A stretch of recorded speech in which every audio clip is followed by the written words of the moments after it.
A leader is not a title at all. A leader is behavior. And so when you're looking at behavior, when you're looking at, okay, what am I doing? Okay, yeah, I'm in a truck and I might be answering calls. You are still a leader because people see you.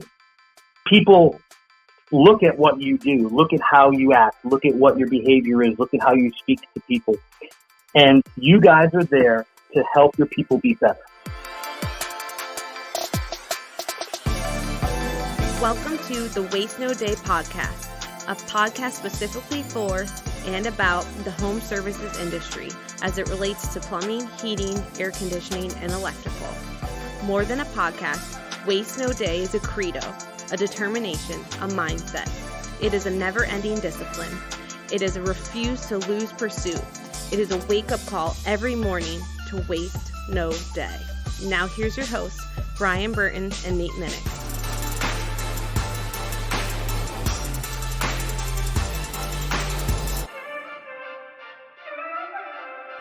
Hey, welcome to another episode of the Waste No Day podcast. Your host, Nate and Brian, hanging out with you again, and we are excited to bring a leadership podcast to you this week.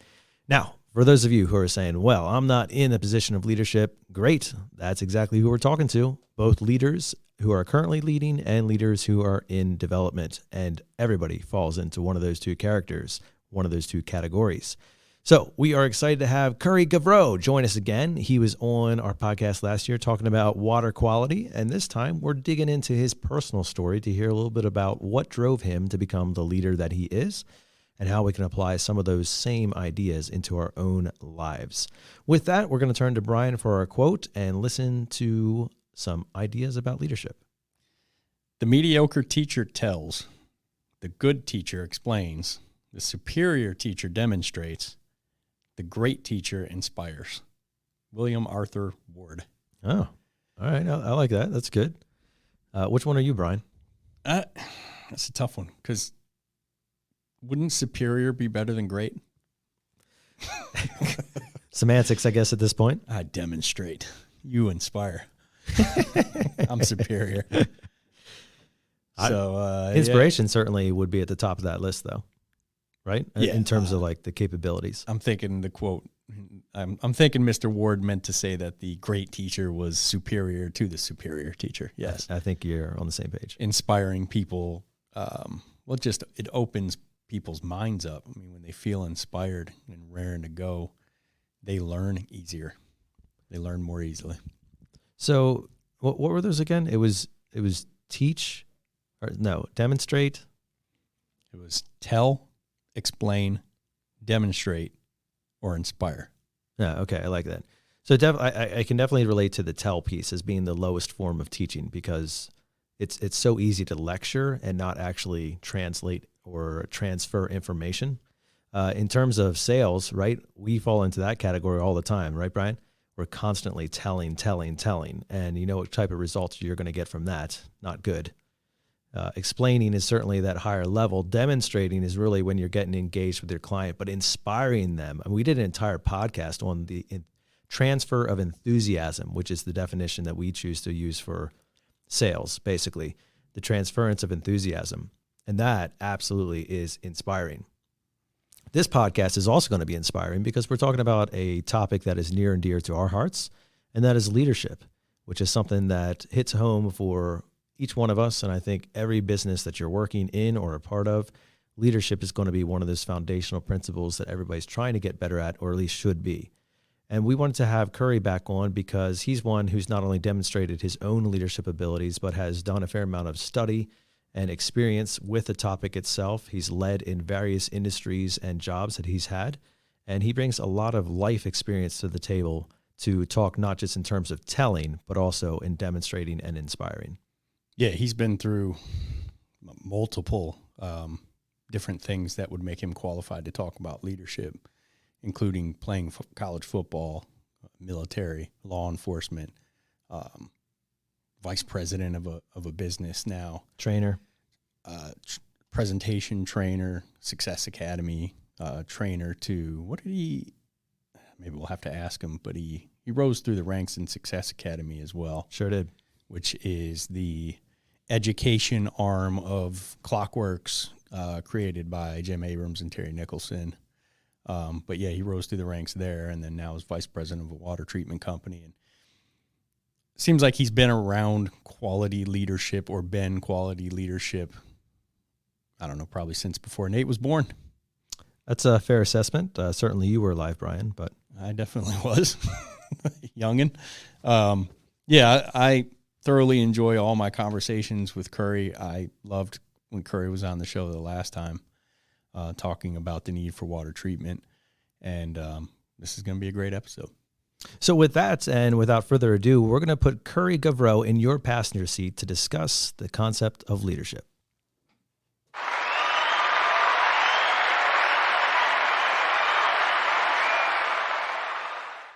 Our guest today is Currie Gauvreau. He's no stranger to the show, and he has been on here before. This time we're talking about leadership. Currie is the executive vice president of the Honest Water Filter Company and co-founder of Visionary Training Solutions, or VTS. This is a coaching and training organization focused on developing leadership, communication, sales, and business skills of HVAC, plumbing, and electrical service professionals. Currie specializes in organizational coaching and training, helping companies in developing leadership, communication, sales, and business skills of all the trades. As an experienced trainer and educator, Currie has taught for more than 32 years and has served as an adjunct faculty member at a variety of universities, including American Military University, Strayer University, University of Phoenix, and Ashford University. He's a Marine Corps veteran. His career also includes 17 years of law enforcement, and we count him as a friend. Welcome to the show, Currie. It's such a pleasure to come back. I appreciate the invite. Yeah, thanks for coming back on. We tend to say to the guests we really enjoy, we'd love to have you back on, but then they block my email. So typically, it's Can't blame them. It's nice that I have your home phone, cell phone, address, email, And your neighbors as well. Yeah, work phone. That's what friends are for, my friend. Yeah, you're at a lost cause no matter what. But not our listeners. They will be benefiting from this one because we're focusing on leadership, which I believe is a passion of yours. And we are looking forward to jumping into that topic with you today. Well, I'm really excited because it is one of my top passions, actually. Yeah. Well, for the benefit of somebody who missed your previous podcast on water conditioning and treatment, why don't you give us a little bit of a rundown on your history, and then we'll kind of ask some questions from there. Okay. Well, one of the things, because we're talking about leadership, I think it's important to talk a little bit about character. And one of the things that when we're talking about leadership, you have to discuss where someone came from and sort of the values that they've been using through their life. And for me, I started in the trades very early, 8th grade. I was carrying my tools. I was an electrical apprentice. And as a matter of fact, I was going to be an electrician. That was my goal, go up all the way through high school. And I was taught a lot of lessons working in the trades, a lot of lessons about pride, about doing what's right, about working hard, about showing up early. I was taught that an apprentice, a good apprentice, always knows what the electrician needs before he actually asks for it. And so those kinds of experiences and lessons I've carried over throughout my entire life. I take a lot of pride in what I do. And no matter what it is I'm doing, whether it's coaching or training or leading an organization or a team, I have those really fundamental approaches. Working hard, doing things right, being unselfish so that, or selfless so that you can help others. And in my journey, everything kind of changed when I started playing football. And I was pretty good, I guess. And I got recruited to play football in college. And all of a sudden I wasn't going to be an electrician. I wanted to be a Marine Corps pilot. Whoa. And my backup. Hang on there. How did we go from electrician to football to Marine Corps pilot? Missing a few dots there. All right. So here's the dot. I did not like school. I know that sounds funny. No, you're in good company, my friend. What's that? You're in good company here. Yeah, I didn't really enjoy school at that point in my life, and I could not see myself going past 12th grade. I wanted to go out and earn money. I wanted to work with my hands. I wanted to accomplish things. Well, I loved football. It's another passion of mine. And when I got the opportunity to go to college, I was very thankful that my mother had forced me to take college prep classes, even though I kept demanding I wasn't going to be going to college. So that made me reassess my direction. And I went into officer candidate school for the Marine Corps, and I graduated with honors from that in 1987. And I was slated to become a Marine Corps pilot. And I was very excited about that because that's the best of the best. And there's a lot of things that go through to get to that point. And then in the beginning of 1988, I get a letter from the government telling me that they were no longer appointing Marine Corps pilots. They were on a freeze. And they offered me all these other things. And I said, well, you know what? My backup plan was to be a police officer. So that's what I'm going to do. I'm going to go be a police officer because I really, in my heart, wanted to do that since I was 4. What little boy doesn't at some point want to be a cop or a cowboy when they grow up? Yeah, right. So that's what I did. I graduated from college and I went into law enforcement, and I did that for 2 decades, up in Boston for a couple of years, and then the rest of my time down here in Florida. And I tell you what I learned there. I learned how to deal with people. I learned how to communicate. I learned how to communicate in an unemotional sort of like a. Have you guys ever studied critical thinking? That's a no for me, dog. So as I was in law enforcement, I started to appreciate adult learning, and I started to appreciate how it helped me with developing my skills and my knowledge. And I learned very quickly. Matter of fact, 1989, that I had a knack for speaking in front of people and for coaching and teaching and training. And so, for a couple of years, I was a reserve police officer, and my full-time job, I know this is going to kind of blow your mind a little bit.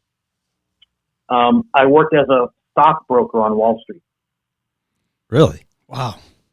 The plot thickens. And what's that? You got some advice for me? Because the crypto market is not doing so great right now. Yeah, don't invest in crypto. Spoken like a true Wall Street guy. Yeah. So there were a lot of lessons there, though, guys. You know, the way I look, first of all, it's a very challenging occupation to get into. So I had to study, and it was the first time since college, and let's face it, I didn't study that hard in college. It was the first time since college that I had to actually open books and retain information. And of course I went to the police academy and stuff, but that was different.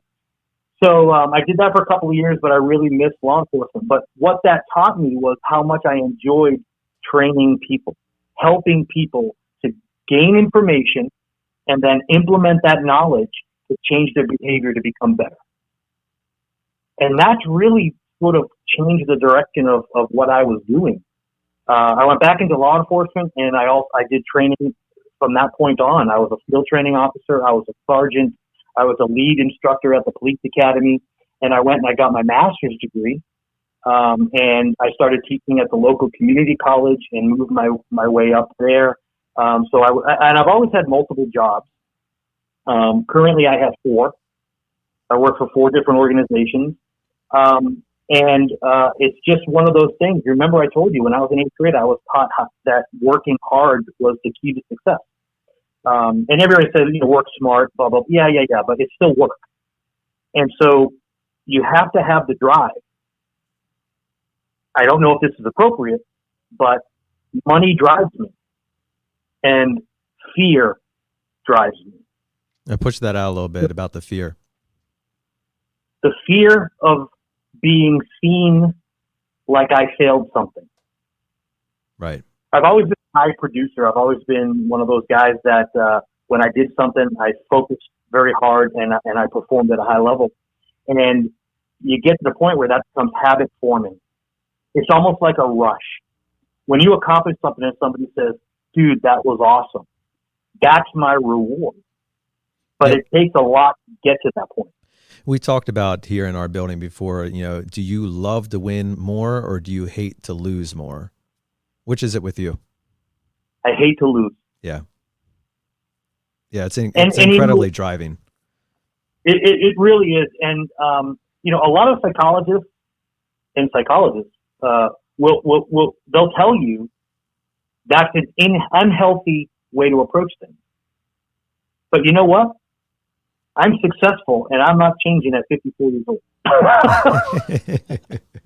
So you said that you have you've always had kind of a diverse occupational history, and I'm sure that even in the short pieces that you shared there, like we can already hear where the development of leadership is coming from. But as you look back over your vast career of different occupations and even completely different industries, was there one standout role that really developed the leadership side of you?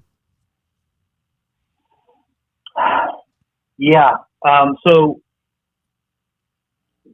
I think the very first truly challenging position from a leadership perspective was when I was promoted in law enforcement, and I was the sergeant, and I ran a squad of police officers. That's a very unique field. I want you to imagine that you're running a squad of people who are in uniform who are authority figures, and they're held to an incredibly high standard. They're in an incredibly stressful job. It's a very tight brotherhood, and it can be a challenge to be a successful leader in that universe, because a lot of people, when they find themselves, they're driven to do something or to achieve something, they forget that it's others around them that will help propel them, and they become selfish. And I learned very quickly that when I became a sergeant, I looked back at all the previous managers and leaders that I had, and I picked the ones that I had the most respect for. And the common thread was they were all unselfish. Yeah. They always put people first. They always strive to support their people in other endeavors to make them better police officers, make them better husbands, better fathers, better citizens. And that doesn't change no matter what the industry is. I've been to your organization. I've been to your location many times. You're one of the 1% that are out there that do that. And it's because it comes down and it goes through the whole leadership. And you guys are there to help your people be better. Yeah. Yeah, we appreciate that. Absolutely. When you make that your priority, then all of a sudden the people under you feel that. And I know men, they don't like to talk about their feelings, right? But at the end of the day, your feelings drive you. If you feel like you're engaged in a community, that there are people around you who are all collaborating and working in unison towards a common goal, when you feel like you're contributing and influencing an organization, you do more. So when leaders start focusing on people and not numbers, the numbers take care of themselves. Yeah, wholeheartedly back you up on that. And that is a big focus that we have intentionally made in our organization, is to dive into the messiness of people and look at it from that angle. We're extremely numbers driven. We're extremely performance based, but we realize that all of those numbers and all of that performance is made up by flesh and bone. Yeah, you can't do anything without it. Yes. And the days, and you guys are younger than me, but I grew up in the days of because I said so. And we're not that much younger, buddy. I got the same thing. Yeah. Well, Brian's not that much younger, I might add. That's true. Nate's 20 years younger than me. So Nate, you are definitely. How old are you, Nate? I am currently 36. Boy, you look young. Thanks. You're welcome. But here's the thing, in certain industries, they lag society because of the tradition and because of the sort of tribal learning that occurs. And, I learned my trade from a tradesman, Most of the guys that you're hiring have probably learned from tradesmen. So they lag behind in advancing and becoming a little bit more sophisticated. And it's very Machiavellian, right? It's very, do it because I said so, you fear me. If you don't do it, I'll get rid of you and get somebody else who will do it. And that's changing, and it's seeping into the trades. And people need to understand, all these guys who own companies and they're in their 40s, 50s, 60s, they have to learn because dinosaurs become extinct. And so the profitability in residential service is really in investing in your people. And that's what people need to understand. You need people who want to be invested in. You want people in your team, on your team, who want to improve themselves, who want to improve their behavior. They do it by grabbing knowledge, by feeling engaged, and the company needs to support that. Once that mindset shifts, the profitability increases. And it's been proven over and over and over again. And I know for a fact that you guys have proven it.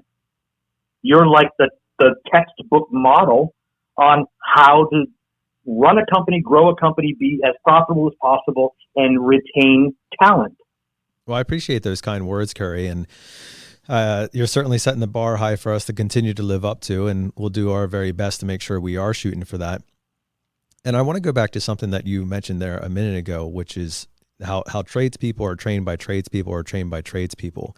And that can become kind of a closed off circle if you're not careful, where the outside influence of other things, other talents, other concepts or leadership training or whatever may not be able to break in as easily as it might be in a different organization that is less skill oriented, like specific skill oriented.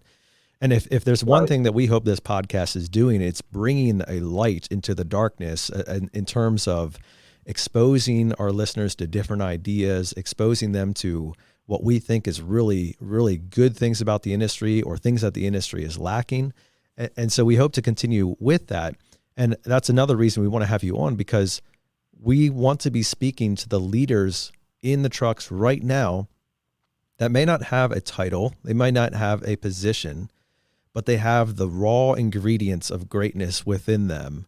And we just need somebody to whip up the recipe and bake the cake. Yeah. You know, it's funny you mentioned that, because it's a point that I absolutely wanted to make on the podcast when I was thinking about it earlier today and last night, is a leader is not a title at all. A leader is behavior. And so when you're looking at behavior, when you're looking at, okay, what am I doing? Okay, yeah, I'm in a truck and I might be answering calls. You are still a leader because people see you. People look at what you do, look at how you act, look at what your behavior is, look at how you speak to people. There's a concept in business where when a large business wants to have a successful rollout of a program or a product or what have you, they have to get buy-in from the people. And a great example, to put this into terminology that everyone on the call might understand, is let's say that your business wants to roll out a new product. Well, if the business is run properly, then the way to roll out is not stand up in front of everybody and say, I'm the boss, this product is great, I need you to sell it. That's not the right way to do it. The right way to do it is for the leadership to take some of what we call their informal leaders. Those are leaders in the organization that may not have a formal title, but they're influential within the organization. You take those informal leaders aside and you incorporate them into the decision making, and then they will go out and they will actually influence the other members of the team because they have the respect from the rest of the team.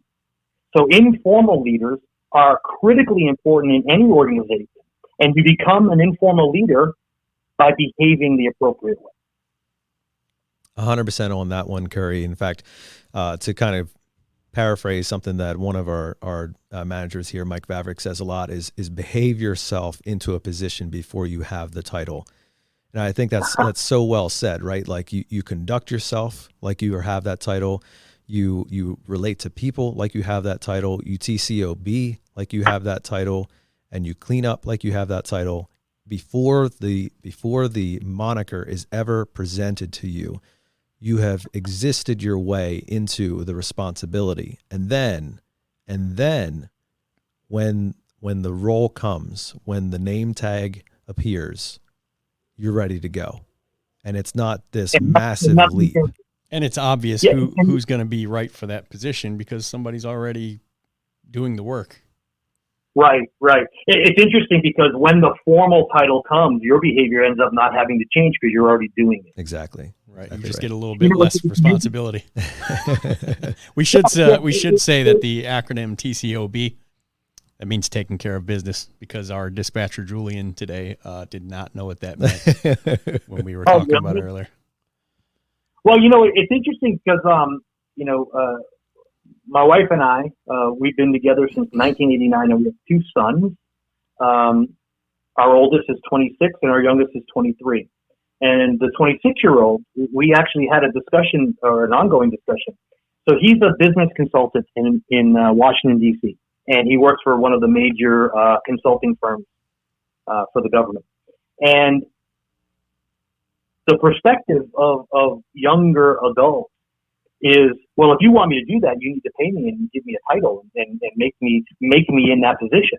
And we're explaining to him, no, you show that you can do that before you ever get a title or money. The title and money comes after you prove that you can do it at a high level.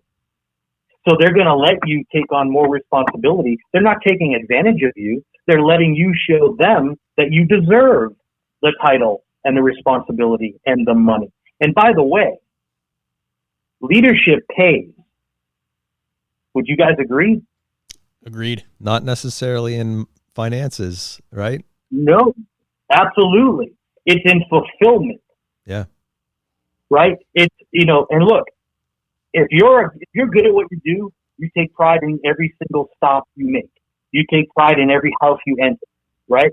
When you leave that and you did an amazing job, that's fulfilling. You go home at night, you sleep well, right? It's very much like, putting a boiler in or installing an electric panel and all the wires are straight and all the pipes are level and everything. And you just step back and you say, that's how it's done. It's that, but it's in terms of like relationships and organization and strategy. Absolutely. People have misconceptions on what leadership is. And it's very, very simple at its core. Leadership is being unselfish, communicating effectively, and behaving in a way that you want others to behave. You walk the walk. And that's why guys like you and other, high-level leaders, when you look at them, you can see how they want their people to act, because that's how they're acting. It's pretty simple. On paper. Those 3 points. Hit those once again, Currie. Those 3 points. Oh crap! I thought you actually had that planned out, not winging it. No, dude, this is off the cuff. That's great. That's great. I think I said communicate. What is it? Be unselfish, communicate effectively, and walk the walk. Yes. Behave the way you want others to behave. Yes. Was that right? Yes, that's right. And with that, Currie, like I got to ask, because I think this is very relevant to what the trades can look at right now. So a lot of our listeners are in the truck, right? And they're in the truck, which means they're frontline people. And there's a bunch of people back at the shop who are not in a truck anymore, or who may be sort of in a truck, sort of out of a truck. And that becomes appealing. Oh, that looks pretty nice. That looks like something I'd like to do. That looks like a place I'd like to move up to. And so I those 3 points that you just mentioned there, I think are a great foundation place to start as far as building yourself into that next role. But it is so much in acting and taking on the responsibility of what that role entails before you ever get there. Like, conduct yourself as the captain before you ever get the badge. Conduct yourself as a field supervisor, as a service manager, as a branch manager, as an operations manager. Conduct yourself in terms of what you think that position entails before you ever get presented with it. And guess what? If you do that and you do it effectively, those positions will come knocking on your door much faster than they will anybody else. There's no doubt. There's no doubt. You know, it's interesting. It's a mindset shift. When someone is working in the residential service industry, they're a plumber, electrician, HVAC, gas fitter, roofer, whatever. They have to start to think at some point, what is my next step? What do I want to strive for? Now, there are people in the industry who they want to show up for work, they want to get their calls, they want to complete their calls, and then they want to go home, and that's all they want. That's not who we're talking to. Would you guys agree? Agreed. They're not listening to this between calls, so you don't have to worry about that. They're listening to sports radio. That's true. That's true. Who we're talking to are the people who say, I'm going places. I know I can do more. Well, you don't just get handed more. You have to prove to someone that you can do it. And the way you start is the relationships, right? For instance, Brian and Nate, you guys aren't going to make a field, let's just, for instance, call it a field supervisor. I'm not sure how your hierarchy works, but let's say you have a field supervisor. Well, you're not going to make someone a field supervisor who is known in the organization to not really support their peers, right? No. You're going to look to the guy who their peers go to for support. And they turn around and they're unselfish and they provide that support. You're going to go to the person who brings in sunshine to your organization, who isn't the Debbie Downer, right? Who's always looking for ways to improve the organization.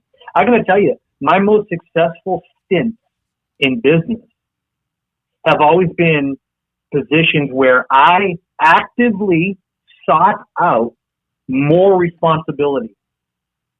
I sought out more tasks to complete. So I was exceeding expectations. And that was my goal. You guys remember me from Success Academy, correct? Absolutely. Yep. I started in Success Academy. So actually, I started with that organization as a vendor representative. You might remember BioVen, right? Yep. So I started there, and I immediately liked the organization. I loved dealing with all of you guys, the franchisees and the residential service providers, and I knew that I was into something good. So I started doing more, and then I got hired by Bimax away from that vendor so that I could work full time with the organization. And then I got hired by Success Academy, and every step of the way, I showed up to work earlier than I needed to. I did more than they asked me to. And I made sure that I was thinking about the organization and its goals and not just my own goals. And I left there as the director of Success Academy. And I'm very proud of that. I'm very proud of what I did there. And the main reason that it happened was because I was unselfish, I communicated effectively, and I made sure that everything that I did, that I presented myself, that my behavior represented the highest level of professionalism so that people would be proud to say, that's my, trainer, that's my manager, that's my director, whatever. Yeah, Currie, I got to do a plug here for core values, because in our organization, we attempt to live, breathe, and run the organization on our core values. And those are professionalism, empathy, gratitude, and drive. And we want to see that embodied by every single employee. We want to see that through every promotion. We want to see that through every new hire that comes into the organization. And we want every new hire that comes in to see that in every place that they look. And yet not every organization has as perhaps foundational, or they don't make it as big of a deal, their core values, or maybe they don't even have some. And so if you're part of an organization like that does have core values, I think the easiest thing to do is measure yourself against those and say, how am I doing? But if you're part of an organization that doesn't have core values or doesn't really talk about them a whole lot, I think it's a great idea to establish your own personal core values. Like who is Nate Minnick? Who is Brian Burton? And what are the 3 to 5 core values that I'm going to conduct myself in front of the homeowner, in front of my peers, and in front of the business organization management to make sure that I'm living up to a high standard. And establish those, and don't just do it, willy-nilly off the cuff stuff like, show up to work on time and, make sure my uniform is clean. I'm talking about like deep stuff in the DNA stuff of who you are and how you're going to live your life.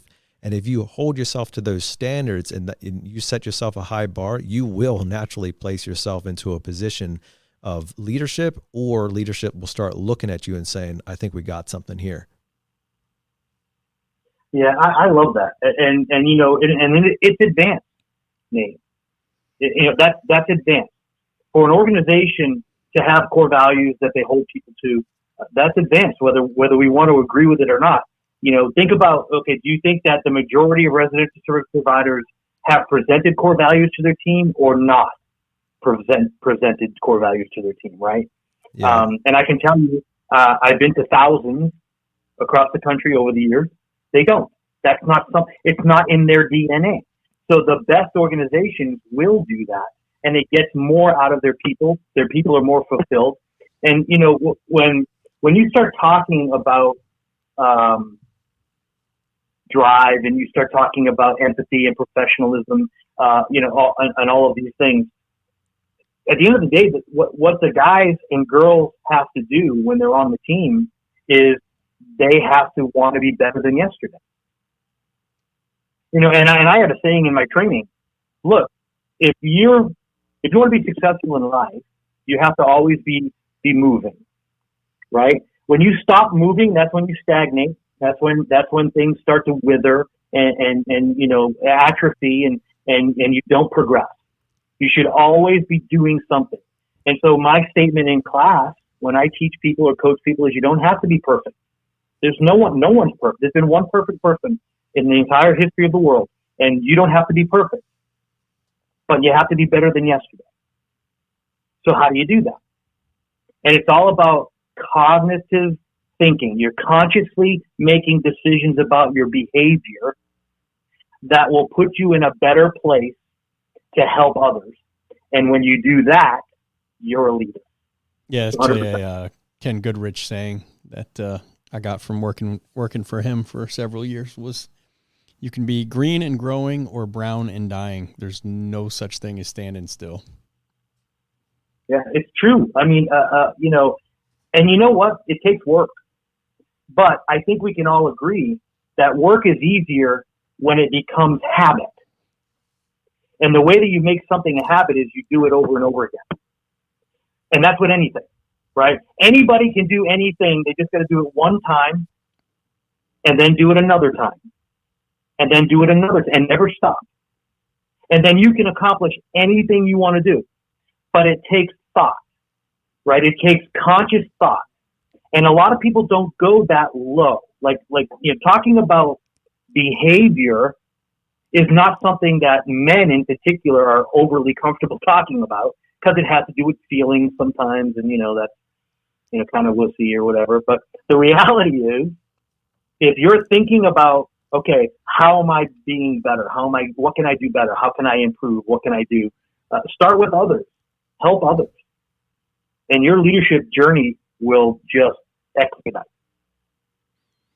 We've talked about that before in terms of mentoring. And I do think that is so needed in the industry. And I've really even challenged people, like if you're on the higher side of EQ or the higher side of skill set or the higher side of leadership, find somebody around you who you think has potential and start investing in them.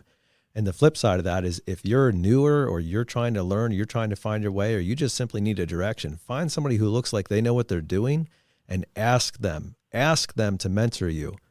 And don't be satisfied with, yeah, sure, I'll give you a slap on the back every once in a while. No, I'm talking about like intentional, like, hey, man, can I sit with you?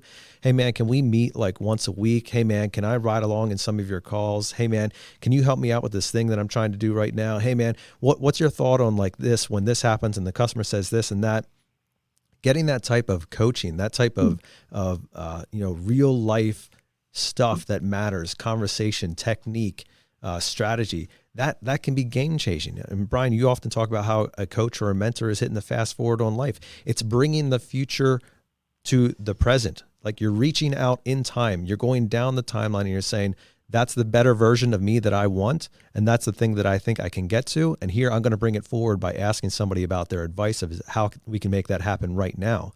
And there needs to be a hunger inside of all of us really for that, but especially inside of younger people who are newer to the trades or who are trying to learn, who want to lead, who want to move up in an organization for that type of training and mentorship, because that will only serve you well as you step into newer and bigger roles. And just to have the confidence that your experience has been well-rounded, it has been spoken into by other people, and not just your own ideas, but you've been checked and double-checked on what you think, and you're choosing a path that believe will get you to the future. Yeah, and it's not necessarily hitting the fast forward button on life, because life is going to pass at the same speed regardless of what you do. But if you want to learn something or develop a skill or develop anything in your life, 60 seconds in a minute, no matter what you do, but you can fast forward the time it's going to take you to develop a skill or learn a skill by getting a mentor, by getting somebody who started at zero where you're at now and got to the level they're at, and they'll show you the shortcuts, they'll show you the pitfalls to avoid, and things that you can do to get there faster. I 100% agree with you in concept. Here's your challenge. And I've participated in mentorship programs multiple times on both sides of it. The challenge is finding a mentor that actually cares, has the experience and the knowledge to impart, and they want to be unselfish, and they want to help others with their experience. I have found it incredibly fulfilling to be a mentor. Yes. And I don't take it lightly. I find it very, very, I'm not sure what the word is, but it's the highest honor that I can be given for someone to come to me for advice. And so, I take it really serious.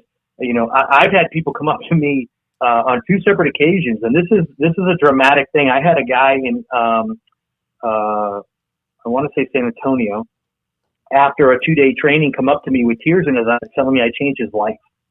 Wow. I mean, come on, man. I'm teaching electricians. I was like, how did I change your life? It's because he looked deeper than just what I was saying, and he would listen to why I was saying what I was saying and how I was saying it. And it affected him. And it wasn't about running service calls.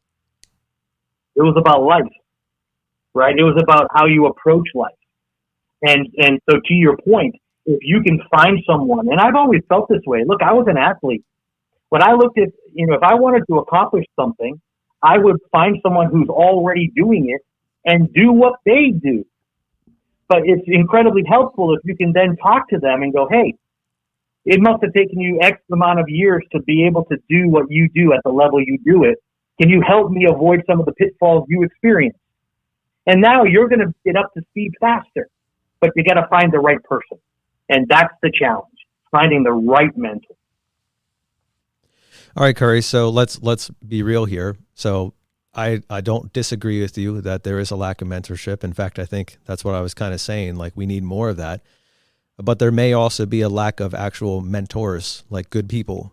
And so if I'm in a truck right now and I'm saying, man, I'm tracking with you guys here, but I look around and I don't exactly see anybody who's either willing or able to play that role in my life, where do I go? It's incredibly challenging, but here's something that people have to think about. If you can't find the appropriate mentor, and this is going to sound a little bit odd, so bear with me. If you're a plumber, your mentor does not have to be a plumber. I've mentored hundreds of residential service providers, and I don't work directly in that industry, right? I'm no longer turning tools. You want to look for someone who can give you guidance on higher level stuff. I don't need someone to teach me how to put in a GFI. That's not what I need. What I need is someone to teach me how do I react better when something goes in a way that I wasn't planning, or how do I address this financial situation, or I'm having this problem with this person at work. What's the right way to approach this so that we can communicate and collaborate better? These are things that you don't have to find someone that's driving the same color truck that you're driving. That's so good, Currie, and I appreciate that that perspective, and I think that's well thought out for somebody who's looking for a mentor. Open your circle up a little bit. It doesn't have to be in your organization. It doesn't even have to be in your trade. I mean, you can look outside, and actually that diversity of perspective may really be beneficial in ways that you haven't even imagined. Instead of asking a plumber how to do plumbing things, ask somebody who's not a plumber how to do just life experience, how to do customer service, how to do interactions with people. I mean, for goodness sakes, so much of leadership is learning just how to interact with human beings. That's why it's called leadership after all. It has very little to do with how to turn a wrench the right way or which way you turn the screwdriver. Absolutely, it has nothing. And I'm going to give you a tip on how to cheat. You ready? Let's go. YouTube. Right. Yeah, I'm going to tell you, there are so many quality content providers out there for people who are looking to improve themselves. And of course, it's a multi-billion-dollar industry. There's no need to pay for any of that stuff. Okay? What you need to do is you need to say, you know what? I'd like to know how to do this better. You Google that thing, and all these results come up. And what'll happen if you actually take the time to do that? What'll happen is you'll start to see names that you recognize. Well, if that's the case, maybe you should start watching some of their videos, following their content, going to their website. A lot. The majority of quality stuff that's out there, you do not need to pay for. You can find it. You just got to know what you're looking for. Does anybody come to mind for you, Currie? And any names or specific people that you say, this is somebody I'd check out? Yeah, well, bear with me, and I will. That's the wrong one. I will open up my subscription. Let's go. Let's hear it. Who does Currie listen to for his mentorship? Okay, let's see. Professor of Rock. That's not it. Oh. Waste No Day podcast. Oh, no. Yeah, Cypher PK. That's my Fortnite guy. So there are things that. Let me back up. Frame of mind is critical. Would you agree? Absolutely. Without a doubt. The frame of mind, and we talked about that before, the frame of mind can change the world in front of you. Right. There are three things that get my mind in a good place. Music, comedy, and puppies. Okay. Shut up. Yeah, that last one threw me for a loop there. I didn't know what was going to come out. This is from the guy button ready. Yeah, he's like 6'4" and benches 300 pounds. Puppies, bring the puppies. No. And so, first things first, you have to have your escape, right? What do you use to bring equilibrium back? You had a bad day, you had a bad call, you had an argument with your significant other, whatever. You got to know, how do you get back to neutral, right? But then, when you're looking to learn, for instance, whether it's about leadership or what have you, for me, I've been a fan of Simon Sinek for a long time. Good name. I like how he explains things, and so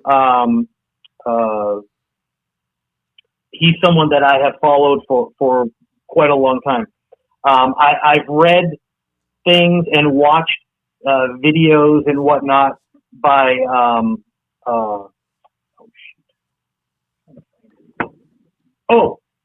my go-to, by the way, if when it comes to leadership as a foundational book, is called It's Your Ship. What was that You got again? familiar? It's called It's Your Ship. So let me like Navy ship. correct. So Just make It's a little tough on the phone.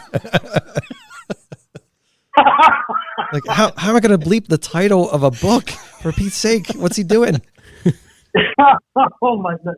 Yeah. So I want to quote something. You just have to give me a second here.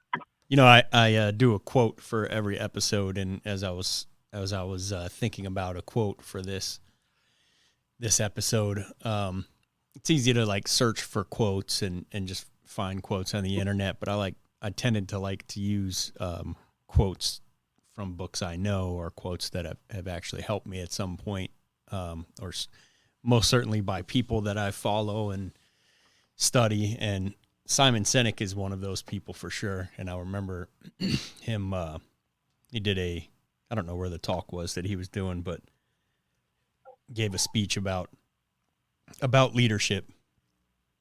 And he was talking about being at the Four Seasons in Vegas. Yeah. And he had a barista named Noah. And he said Noah was just the man. Like, he was chipper, he was grateful, he was genuine, he was so happy to be there. And he said, let me ask you a question, Noah. Do you like your job? And without skipping a beat, Noah said, I love my job. And he said, Yeah. Wow. Not like, he loves his job. So he asked him, Right. What do they do here at the Four Seasons that makes you love this place so much?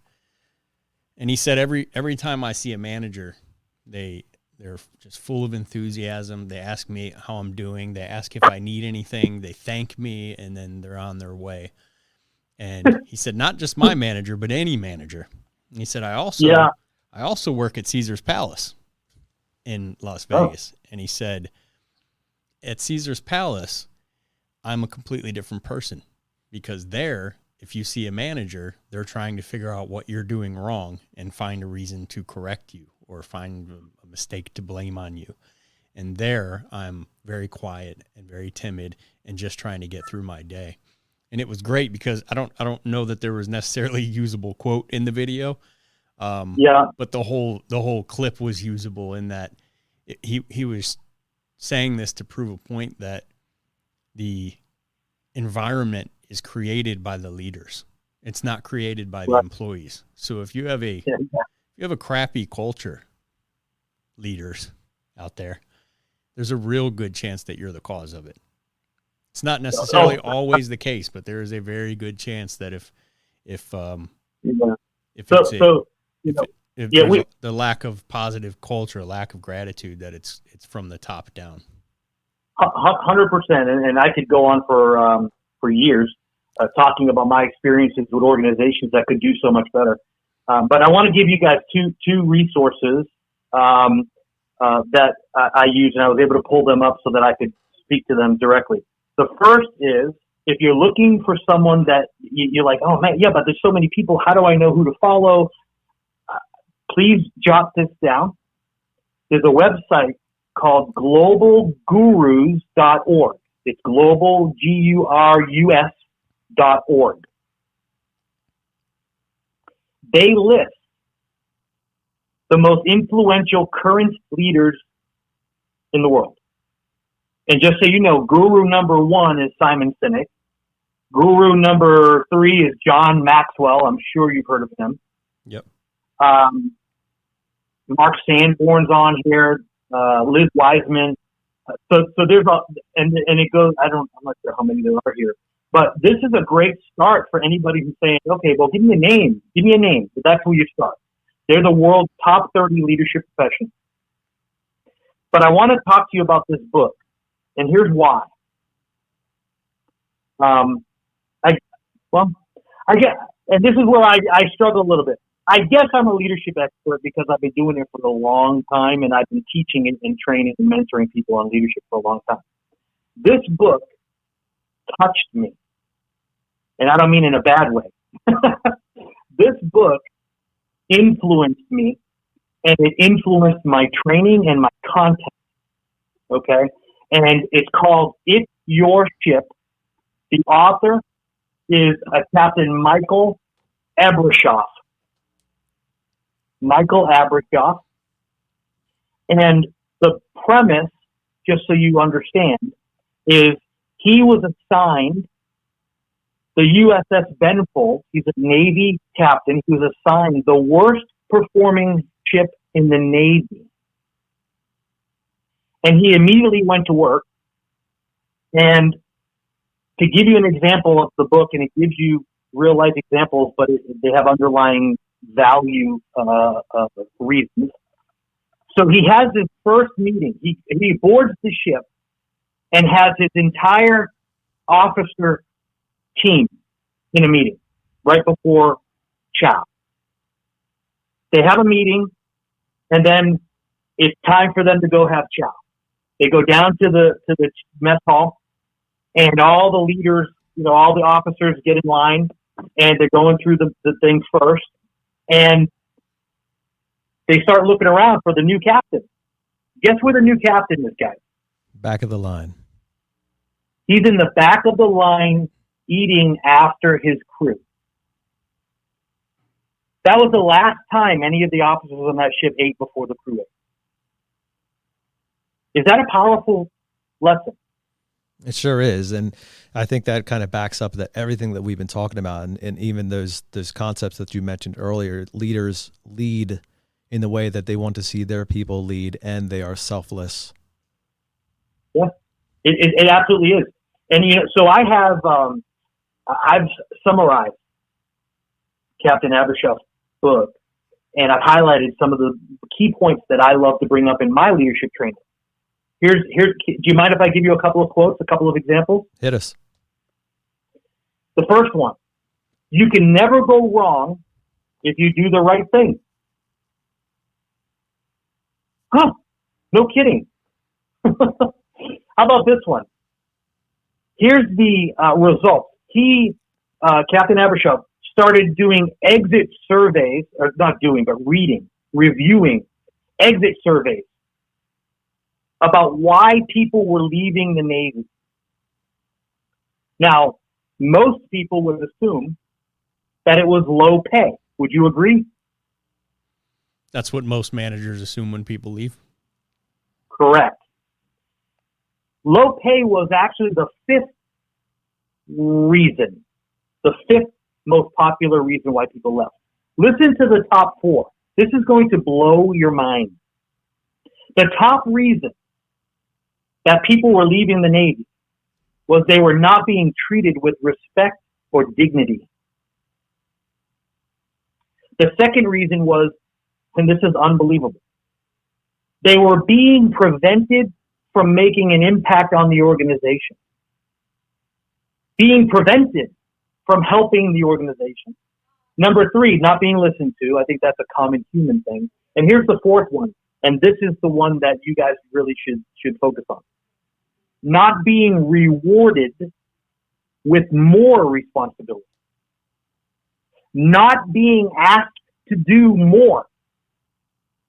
Your true driven team members, they want more responsibility.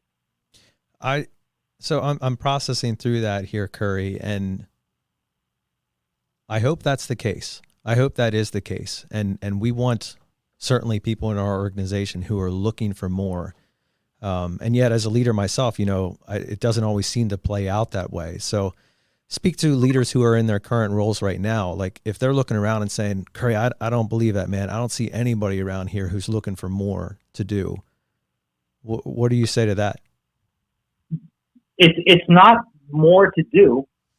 It's critical what you ask them to do. And I'm going to give you an example. I had a low-performing deputy on my squad.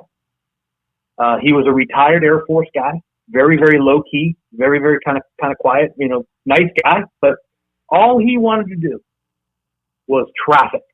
He loved pulling cars over and working traffic crashes. He loved dealing with traffic. But that was all I could get him to do. He was low performer in every other category.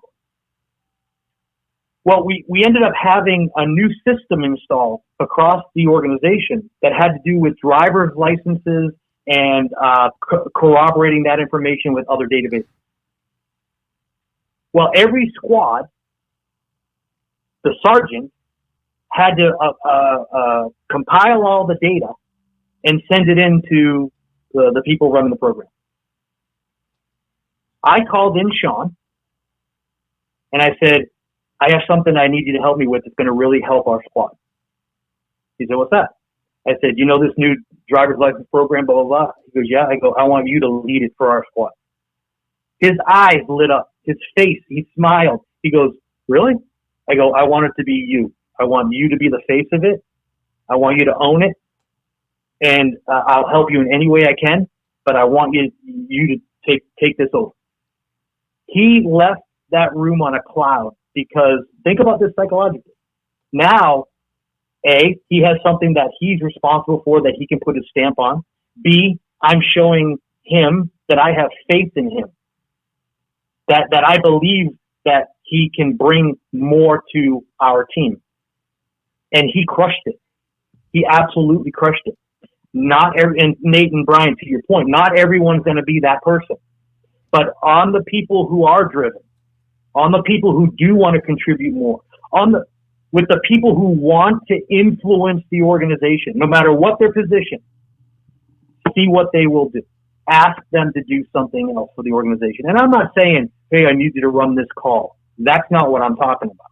I'm talking about something internal, something that benefits the organization and that they can actually own it and feel pride in how that thing works. And that's what you need to look for. Excellent stuff today, Currie. And we're going to bring it in for a landing here, although I'm sure there's so much more to discuss.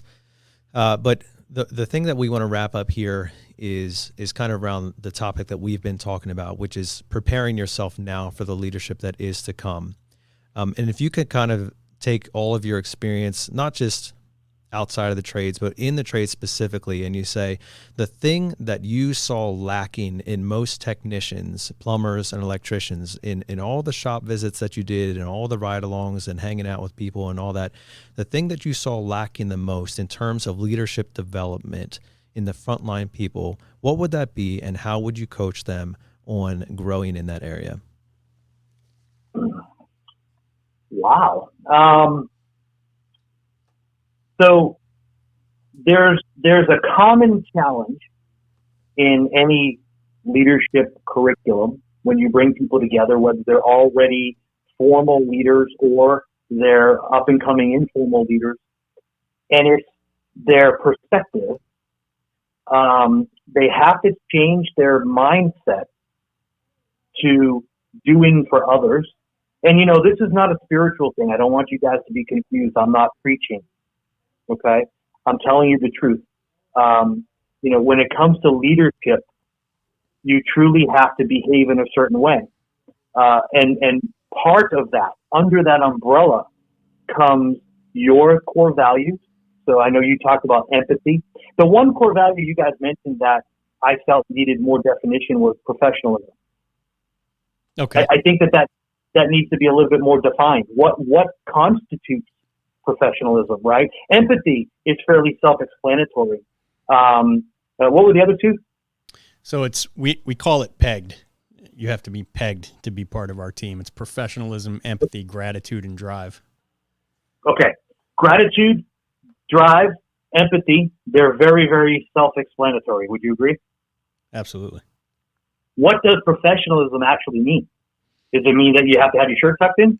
Sure Is does. it behavior based? Well, no. This is what I'm asking, right? How many things fall under professionalism? It's countless. Mm-hmm. So that could be confusing to someone, right?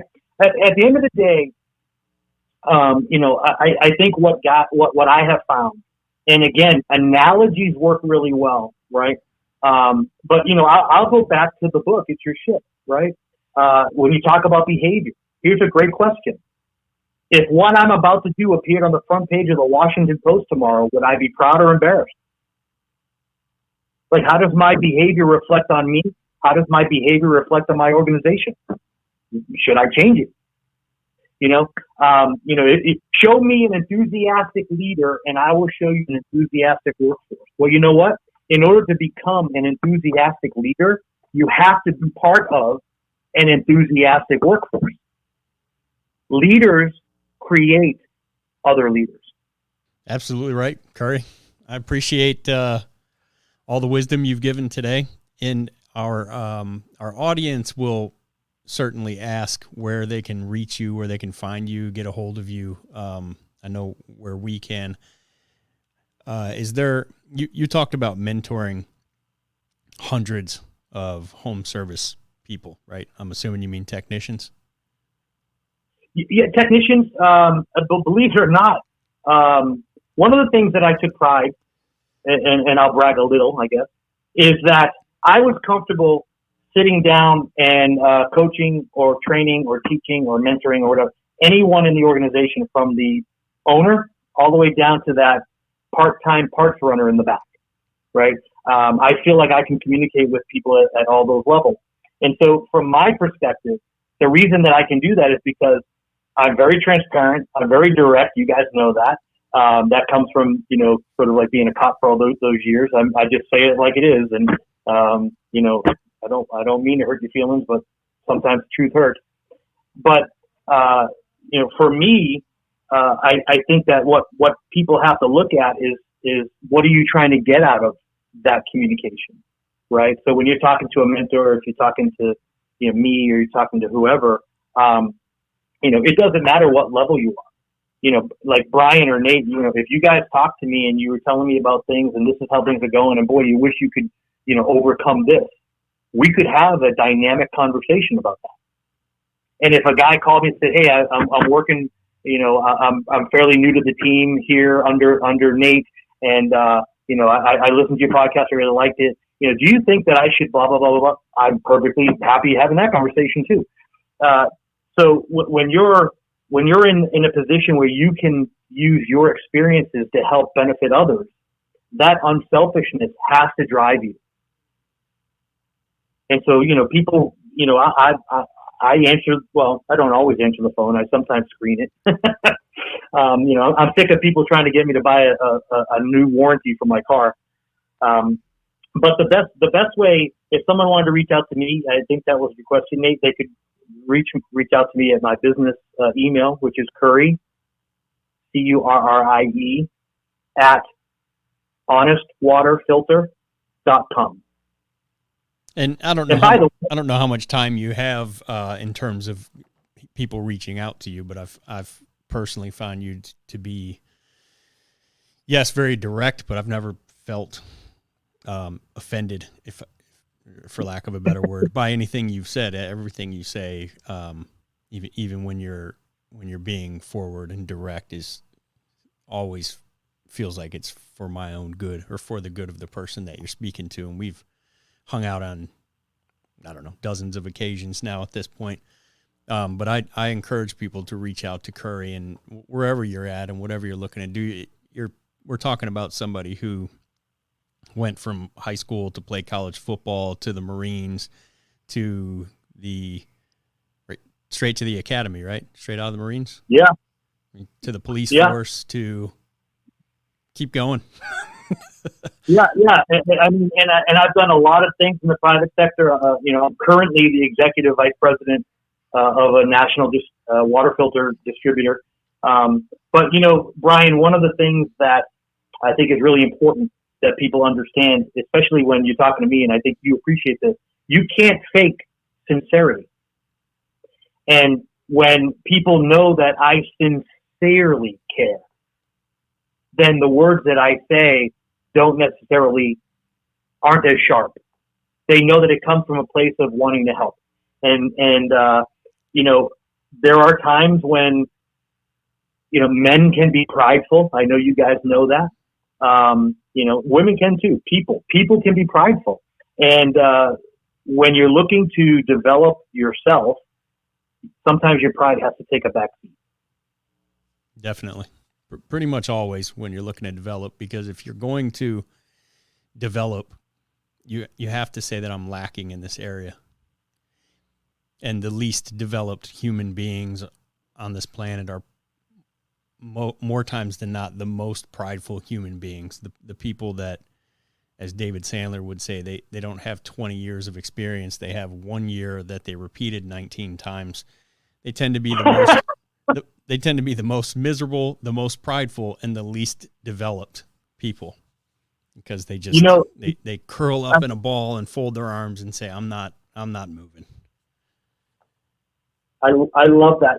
There's a saying, I think if you guys would like, I would love to send you my sort of book report version of It's Your Ship.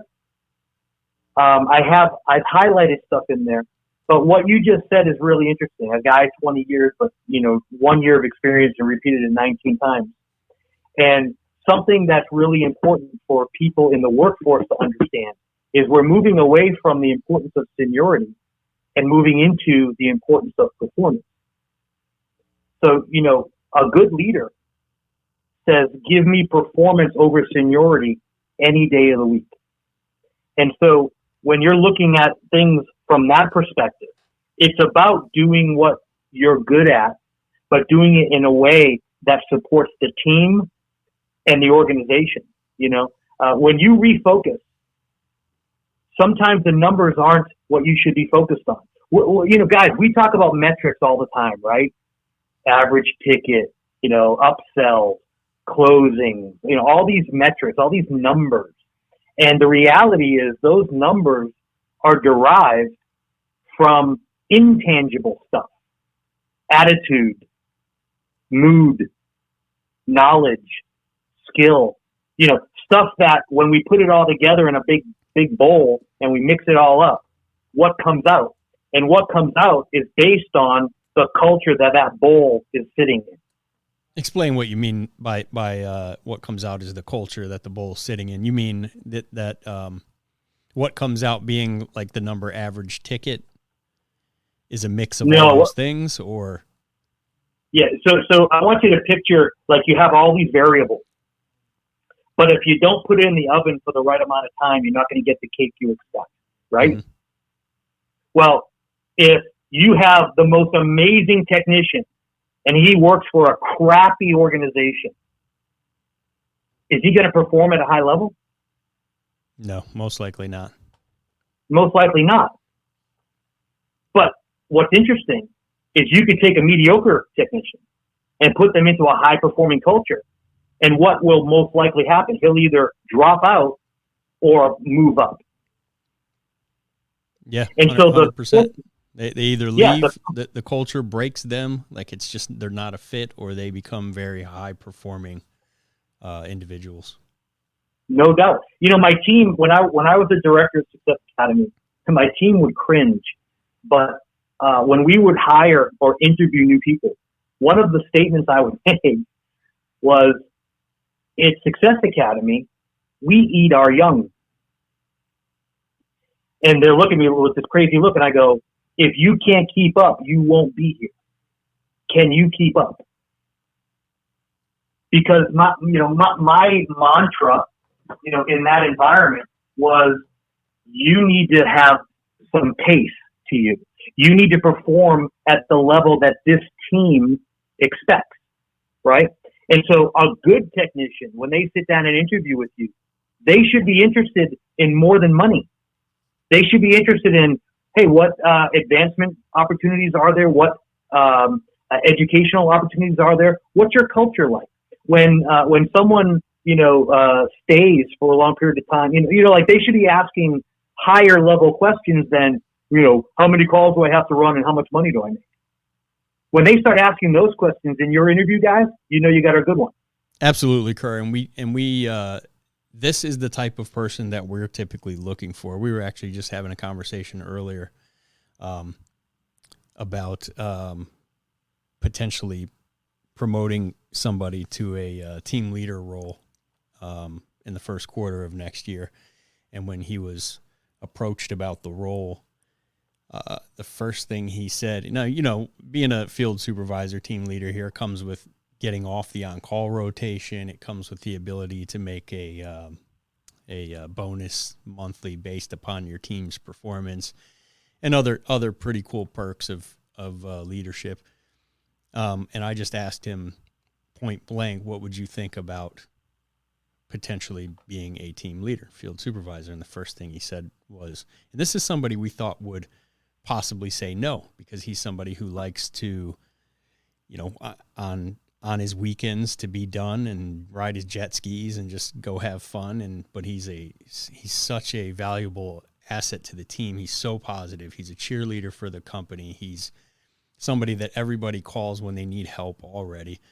But I thought he might say no, and his answer was, yeah, you know what? I'd love that. I would love the opportunity to, and I'm going to paraphrase here, but it was something along the lines of have the opportunity to help more guys out. That was the first thing he said. And I'm like, that was the perfect answer, because just about any other, you know, any answer that has to do with, I want to come off that on-call rotation. It's like, right. Yeah, that's well, you know, not necessarily what you're looking for. No doubt. And it brings a smile to my face because, there's just something about people who get it. You know what I mean? Like there are a lot of people who can do things. They can accomplish stuff and what have you. And then there's that higher level person who, if you were to look at them objectively from afar, you would go, you know what? That guy gets it.